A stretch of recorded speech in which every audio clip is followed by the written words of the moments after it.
안녕하십니까. 2021년 5월 14일 최강무비 팩트 시작하겠습니다. 이성윤 서울중앙지검장 버티기에 들어갔죠. 여기저기 심지어는 민주당 내에서도 사퇴 이야기가 나오는데 그럼에도 불구하고 지금 버티기에 들어갔습니다. 이런 이유가 무엇인가 하는 것을 팩트를 근거로 해서 한번 분석을 해보겠습니다. 우선 이성윤 지검장이 받고 있는 혐의, 그건 뭐 여러 차례 나왔습니다만 2019년 6월 달에 안양지청 차장검사한테 전화를 해서 김학의 전 법무부 차관 불법 출국 금지 사건을 이게 불법이다 하면서 수사하려고 하니까 그것을 수사를 포기하게 한 혐의, 이것이고요. 그 다음에 포기하도록 그냥 한 게 아니고 대검 반부패 강력부장으로서 당시 안양지청 수사팀이 스스로 수사를 중단하는 것처럼 보고서를 작성하도록 한 혐의, 이게 이제 직권남용 권리행사 방해죄, 이렇게 됩니다. 이런 걸 받고 있는데 본인이 사실은 시간 벌기를 위해서 검찰총장 후보로 추천될 가능성 뭐 이런 걸 염두에 두고 수사심의위원회를 요청을 했었죠. 그래서 그 수사심의위원회가 5월 10일에 열렸습니다. 그런데 수사심의위원회에서는 기소를 권고했습니다. 수사 더 이상 뭐 진행할 필요도 없고, 왜냐면 이미 충분히 수사가 됐으니까 기소를 해라, 이렇게 해서 8대4 이런 그 차이로 해서 8명이 기소를 권고했고요. 그에 따라서 바로 다음날 기소할 것처럼 검찰에서 얘기를 했었는데 다음날은 기소를 안 했습니다. 그런데 그 기소 안 한 날, 그러니까 11일이죠. 심의위원회 권고가 있는 11일 날 이성윤 서울중앙지검장이 평상시에는 그 서울지검의 그 지하주차장 쪽으로 출근합니다. 거기가 이제 입구에서 이렇게 들어오면 지하주차장으로 바로 들어가도록 되어 있고요. 그렇지 않으면 이제 정문으로, 그 흔히 왜 사진 찍히는, 피의자들 출두하고 이럴 때 사진 찍히는 정문으로 출근하는 경우도 있는데 이성윤 지검장은 지하주차장으로 바로 들어간다고 합니다. 그러니까 기자들 눈에 안 띄죠, 평소 출근하는 모습이. 근데 이날은 청사 정문 현관을 통해서 출근을 했습니다. 왜 그랬을까요? 보란 듯이, 이런 표현이 적당합니다. 봐라 이거죠. 나는 지금 기소가 된다고 하는데 너희들 자꾸 기소된다고 썼지. 왜냐면 기자들이 거기 주로 있거든요. 사진 기자들 중심으로. 그런데 썼지. 아니야. 나 이렇게 당당하게 출근할래 하는 것들을 기자들한테 보여주기 위해서. 그래서 제가 제목을 시위로 다른 겁니다.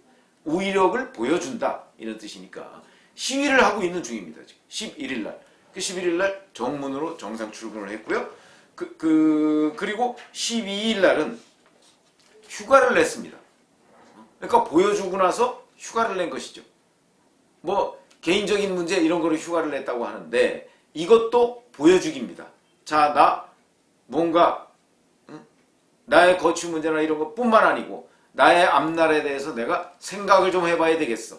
이게 무슨 사인이죠? 저는 여권에다 대고, 자, 너희들 그냥 나 이런 식으로 놔두면 나도 가만히 있지 않겠어 라는 그 메시지라고 봅니다. 휴가를 낸 것이.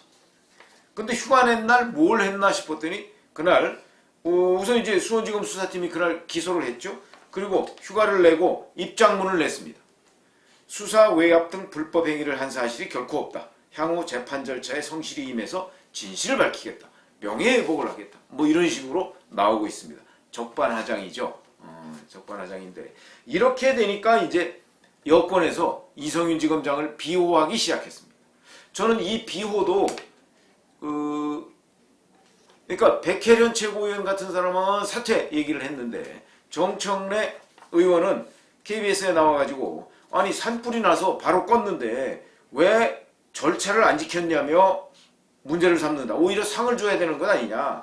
김학의 출국을 막았다면 상을 줘야 되지. 이거는 검찰에서 기소를 한 거는 검찰 내부에서 이성윤 죽이기를 하든가 아니면 검찰총장 후보 물망에 오르니까 내부 권력 투쟁 뭐 이런 거 아니겠나, 뭐 이렇게 주장을 했는데 저는 이것이 그 이성윤 지검장의 시위와 연관이 있을 수도 있겠다, 이런 얘기를 합니다. 무슨 얘기냐면 이성윤 지검장은 여권 핵심부에다가 내가 이렇게 기소되고 법의 심판을 받는 부분에 관해서 여권에서 도와주지 않으면 그러면 나는 나의 길을 가겠다 라는 시위성 메시지를 보냈다고 봅니다.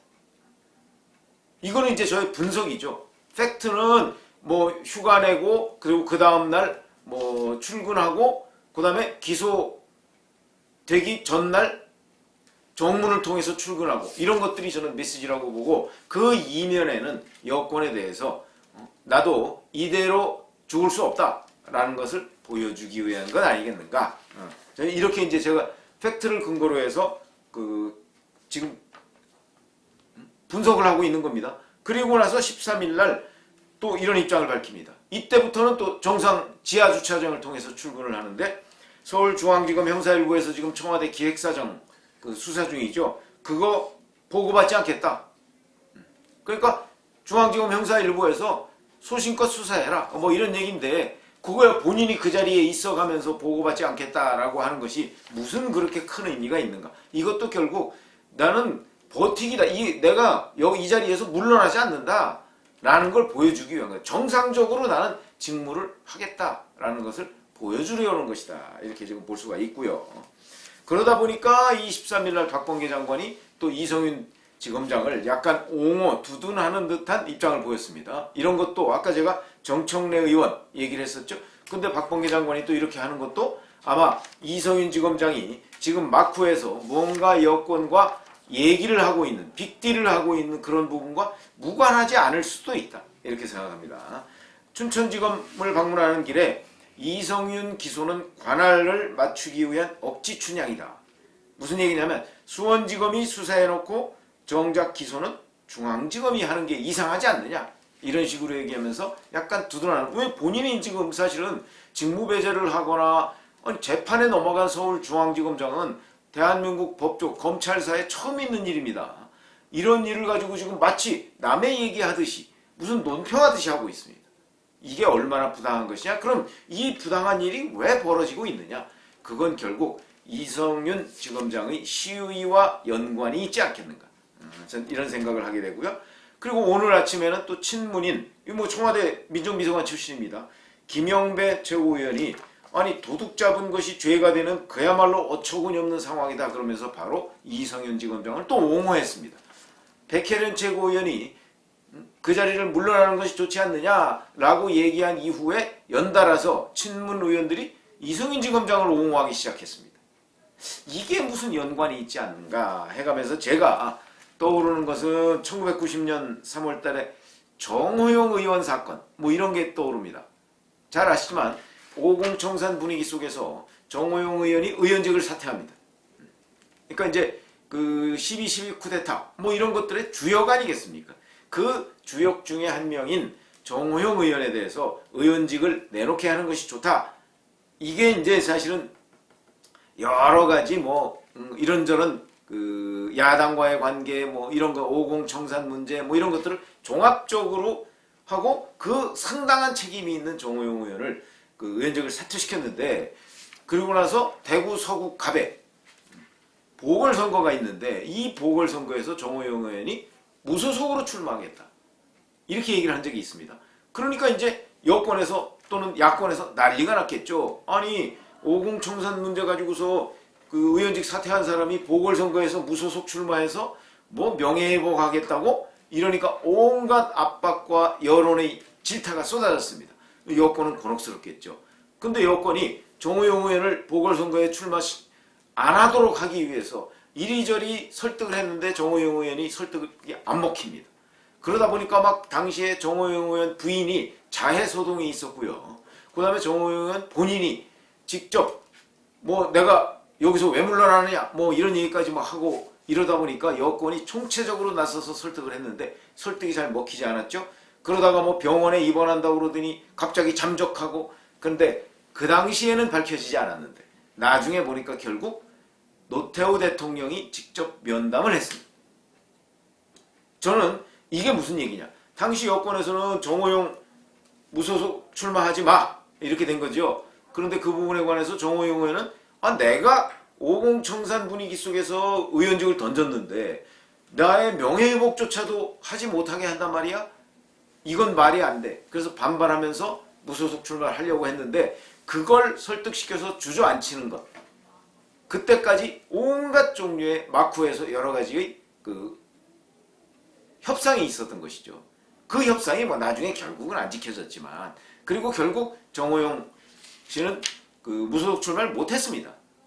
그렇긴 하지만 어찌됐든 간에 그 당시에 그 막후에서 굉장히 심각한 협상들이 있었다 하는 걸 연상을 해가면서 저는 지금 이성윤 지검장의 이런 시위의 이면에도 그런 식의 협상이 있을 수 있다는 거죠. 이성윤 지검장으로서는 토사구팽하는 것 아니냐? 이런 생각을 당연히 갖고 그동안에 이 김학의 전 차관 불법 출금 의혹에 대한 수사를 무마한 혐의뿐만 아니고 울산시장 청와대 하명수사 의혹 뭐 이런 부분을 비롯해서 그 살아있는 권력에 대한 윤석열 전 검찰총장의 수사에 대해서 서울중앙지검장으로서 얼마나 많은 사건, 때로는 드러나지 않은 사건도 있을 수 있습니다. 이거에 대해서 방패막이를 해줬는데 이제 와서 상황이 좀 어려워진다고 나를 버려? 그러면 나도 가만히 안 있지. 저는 정문을 통한 출근 등 이 이성윤 지검장의 시위가 그거와 연관이 돼 있을 수 있다고 보는 것이죠. 그러나 대신 여권에서는 생각이 좀 다를 겁니다. 아니 그래서 뭐 제대로 막은 거 있어? 아마 그런 식으로 속으로 생각할지 모르겠는데 어쨌든 간에 지금 이성윤 지검장의 거취 문제를 둘러싸고 제가 하는 분석은 이성윤 지검장과 여권 사이에 지금 상당한 정도의 뭐라고 할까요? 딜 이런 것들이 이루어지고 있는 단계고 그 이루어지게 된 결정적 계기는 이성윤 지검장의 시위와 연관이 있다. 이렇게 보는 것이죠. 그럼 이 결론이 어떻게 될 것인가? 저는 정호영 사건을 처리하듯이 여권의 핵심의 누군가가 이성윤 서울중앙지검장이 만약에 이제 재판으로 넘어갔으니까 재판뿐만 아니고 그 사후 보장 어떤 식으로든 그걸 약속을 해주기 전에는 이 사태가 끝나지 않고 그 다음에 이 사건과 관련해서 여권이 이성윤을 완전히 버리지는 않는다. 우리는 그런 것을 약속해주기 전에는 이성윤 지검장이 여기서 순순히 물러나지 않을 것이다. 그럼 약속해주는 방법은 몇 가지 방법이 있는데요. 나중에 정치를 하도록 한다든가 아니면 당장은 그 자리를 계속 유임시켜줄게. 유임해 할 수 있도록 해줄게. 라는 부분 우리가 온갖 정치적 부담을 무릅쓰고 유임시켜줄게 이런 약속을 하든가 아니면 그래도 유임시켜주면 너무 부담이 크니까 그러면 그 자리가 지금 지검장 자리잖아요. 그러니까 그거를 고검장으로 옮겨줄게 이런 식으로 해가면서 뭔가 약간의 이렇게 달래는 제스처나 달래는 제안 그런 것들이 있기 전에는 이성윤 지검장의 시위는 저는 계속될 것으로 본다.